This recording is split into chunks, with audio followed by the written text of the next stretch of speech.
Hello. Okay. Morning, guys. So, my name is Capel, and over the last 2 years or so, I've gotten really into making mangas. And today, I thought I'd show you a bit of my process because there's obviously a lot of information you need to intake to compose a successful chapter, and I've struggled quite a bit myself. So, for those out there who might consider, getting on the adventure and start making your own. Uh, I've improved quite a lot over the years, so I figured I might share some tips and tricks I've learned myself. So, for today's video, we're gonna essentially focus on a single page, all the way from the storyboarding to the trying to an outline, the shading, and then the screen tones. So, let's get into it. So, usually when I compose a chapter, what I will generally do is sketch a little map of all the different pages and how they fit in together. This is mostly just for me to get a rough idea of the pacing and which moments I want to hit at what time. So I've already made this step for that page. So this is the storyboard for the fifth page of the chapter. So as you can see, it's just very rough idea of where the main visual cues are going to be located. So it's really important to make sure that the page is well spaced and organized, right? You want to give space between the main visual cues, which are usually the heads of the characters, and the speed bubbles. So what I would usually do is do this for every single page. So in this case, this was 29 pages. And then what I would do usually is go through a second phase of storyboarding and draw a more um, detailed draft. So this is what this looks like. Then I can go ahead and add the speech bubbles and the panels. So this is where we're at right now. And now we're going to get into the real meat where you actually are going to spend the most time, which is the actual outline.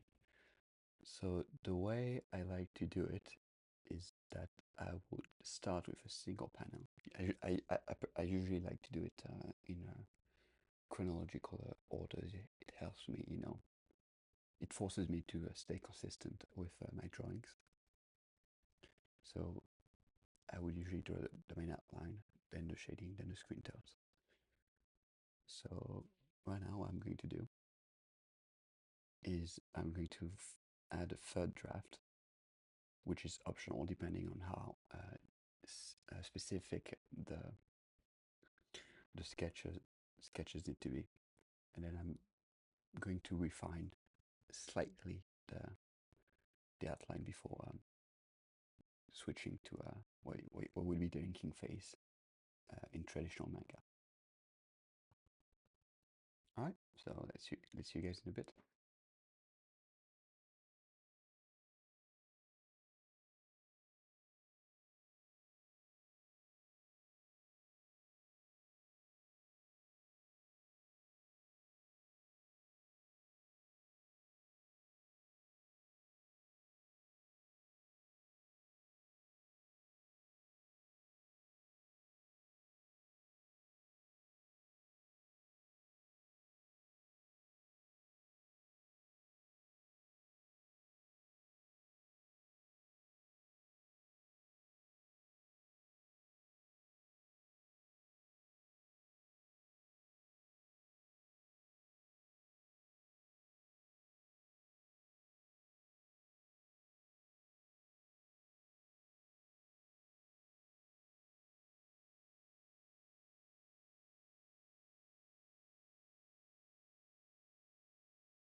Hello guys.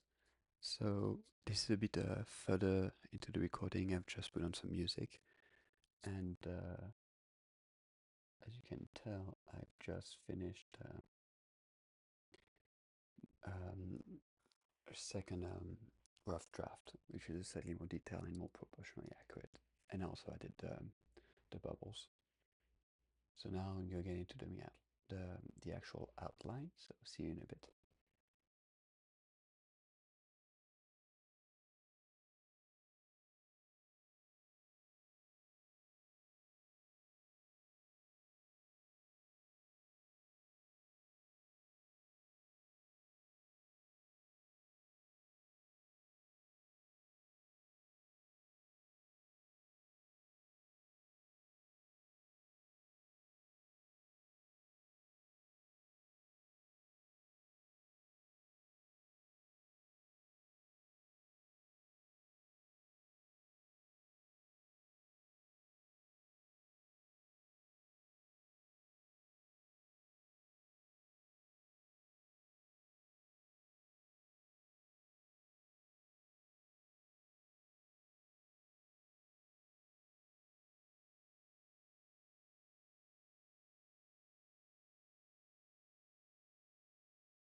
Okay, guys, I'm back.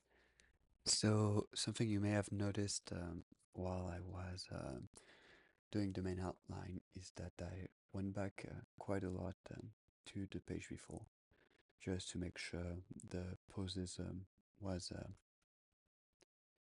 accurate enough so that you had a sense of fluidity between the two panels. Uh, Usually what I will do when it concerns the eyes is I would first uh, draw the iris and then adjust the way the eyebrows move afterwards, because it's really important to make sure the both eyes are looking the same way, so they don't look a bit weird. And now we're going to get into the shading. So as you can see on that previous panel, the lightning does something like this, right? So it's what I find kind of useful is just like picturing an arrow showing which way the lightning goes. So now we're going to do that, and then we'll get into the screen tones. I see you in a bit. Hello guys. So this is a bit further into the recording. So turns out that I did not manage to record the process of the shading, so I guess I'll just show you the final results instead. So here's what the shading gave. So once this is done, then you can add the screen tones. I like to keep the screen tones the same usually when it comes to the clothing. So for example, the robe of the girl remains the same, as you can see here. And while there isn't a whole lot there, it is slightly in that corner, as you can tell. I don't know if you can tell. So there you go. And then I just used vague gradients of screen tones for the background, usually. So I ended up doing something like that. And then also I did, for a bit more contrast, also I did one in the hair of the girl, which gave something like this. So I might edit this a bit more afterwards, but this is the overall idea. So yeah, that's about it for this video, I think. Don't hesitate to tell me what you thought of it, share it, and if you have any questions in the comment or tips for me, because I'm also, you never stop learning. Uh, it's really amazing.